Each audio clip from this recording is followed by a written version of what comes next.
네, 주식의 소리의 애소리입니다. 이번에는 차백신 연구소의 수요 예측 결과 빠르게 살펴보도록 하겠습니다. 경쟁률이 206.23대 1이에요.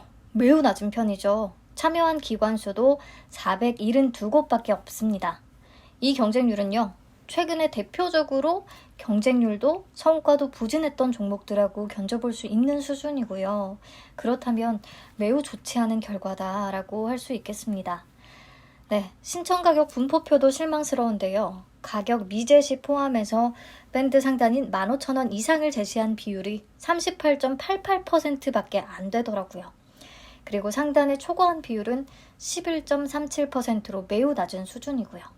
특히 밴드 하단 미만을 제시한 비율도 21.01%나 있었어요. 신청 수량 기준으로요. 그래서 공모가는 다행히 밴드 하단인 11,000원에 확정이 됐습니다. 네, 그래서 총 공모 규모는 약 435억 원 정도, 예상 시총은 약 2,907억 원으로 변동이 있고요. 일반 청약자에게 배정된 물량은 25% 기준 98만 7,500주가 됩니다. 상장일은 10월 22일, GI텍과 겹치지는 않네요. 큰 의미가 있을까 싶기는 하지만요. 청약은 삼성증권에서 진행이 됩니다. 자, 넘어가서 의무보유 확약 비율도 신청 수량 기준으로 1.94%밖에 안 돼요. 제가 건수는 여기에 작성하지 않았지만 건수 기준으로 보면 0.85%밖에 안 됩니다. 그냥 무시할 만한 수준이죠.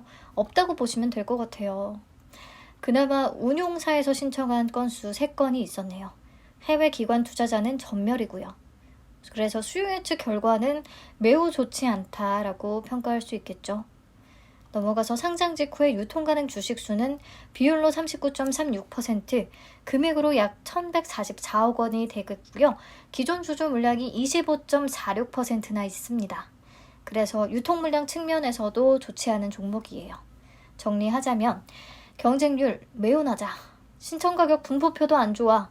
그나마 밴드 하단의 공모가를 확정했으니 공모가 메리트가 있을지 이거는 뒤에서 얘기하도록 하고요.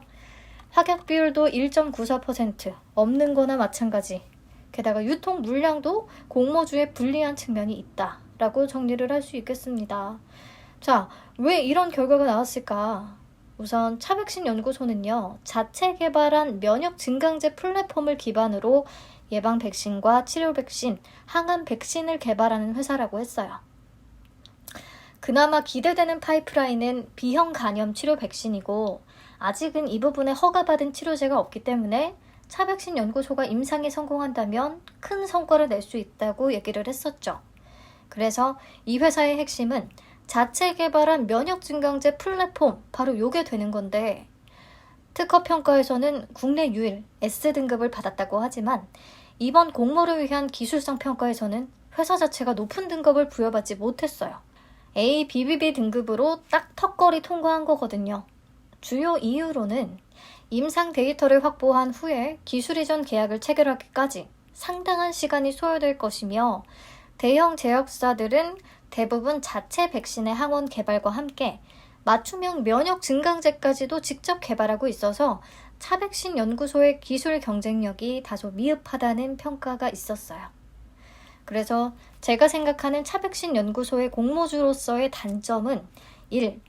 앞에서 얘기했듯이 대형 제약사들이 자체 면역 증강제 플랫폼을 개발을 한다면 차백신 연구소의 플랫폼이 활용될 수 있는 범위는 축소될 수밖에 없다는 거.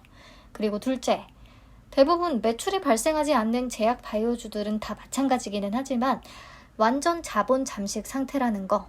공모자금 유입과 전환사채의 보통주 전환으로 앞으로 자본 잠식을 탈피한다고 해도 이른 시일 내에 이렇다 할 매출이나 이익이 발생하지 않으면 또다시 자본 잠식에 빠질 수 있다는 거. 그리고 공모가 산정 시에 2023년과 2024년 추정치를 활용해서 계산을 했는데 이런 기술 특례 상장의 경우에 공모가 고평가를 논하는 것 자체가 이렇게 추정치를 활용해서 큰 의미가 없기는 하지만 차백신 연구소는 휴재를 비교 대상에 포함해서 펄을 높인 경향이 있었어요.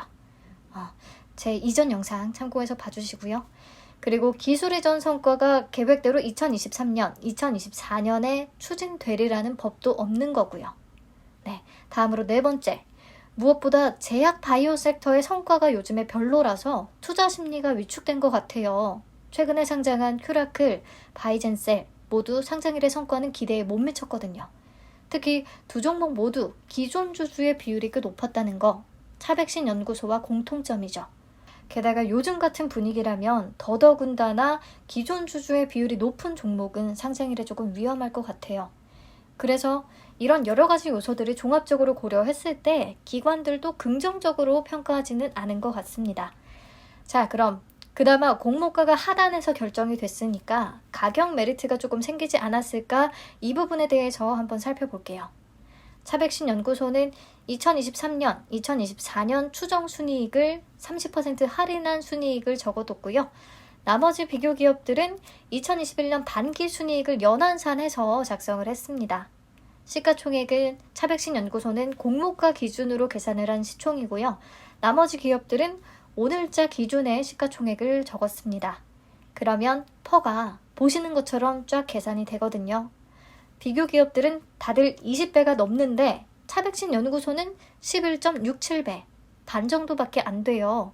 그래서 이렇게만 따져봤을 때 공모가는 가격 메리트를 갖게 되기는 하는데요. 이 또한 2023년, 2024년 추정치를 활용한 순이익이기 때문에 계획대로 기술 이전이 잘 이뤄져야 의미가 있는 겁니다. 저는요, 굳이 이런 종목에 위험 감수하고 싶지 않더라고요. GI텍의 비례자금 최대치로 청약을 하고요. 차백신 연구소는 스킵할 예정입니다. 자, 그럼 배정 물량과 청약 한도 체크하고 마칠게요. 제가 앞에 영상에서 GI텍의 청약 한도를 8,000주라고 했는데 8만 주가 맞습니다. 화면에 적혀있는 글씨대로 봐주시면 되겠습니다. 네, 차백신 연구소는 총 98만 7,500주 공모하고요. 균등은 49만 3,750주가 되겠죠? 수요 예측 결과가 부진하기 때문에 청약 건수가 많지는 않을 것 같고요. 균등은 한 2주에서 3주 정도, 잘하면 3주에서 4주 정도를 받을 수 있지 않을까 싶네요. 청약 한도는 등급별로 봐주시고요. 삼성증권은 11일까지 개설해야 청약이 가능합니다. 최소 청약 수량은 10주고요. 그리고 10월 12일에는 저녁 10시까지 청약을 받는다는 거, 이게 무슨 의미가 있을까 싶네요. 네, 차백신 연구소의 실망스러운 수요 예측 결과 여기까지 살펴봤습니다. 금요일 즐거운 저녁 시간 잘 마무리하시고요. 건강하고 행복한 주말 되시기 바랍니다. 건행!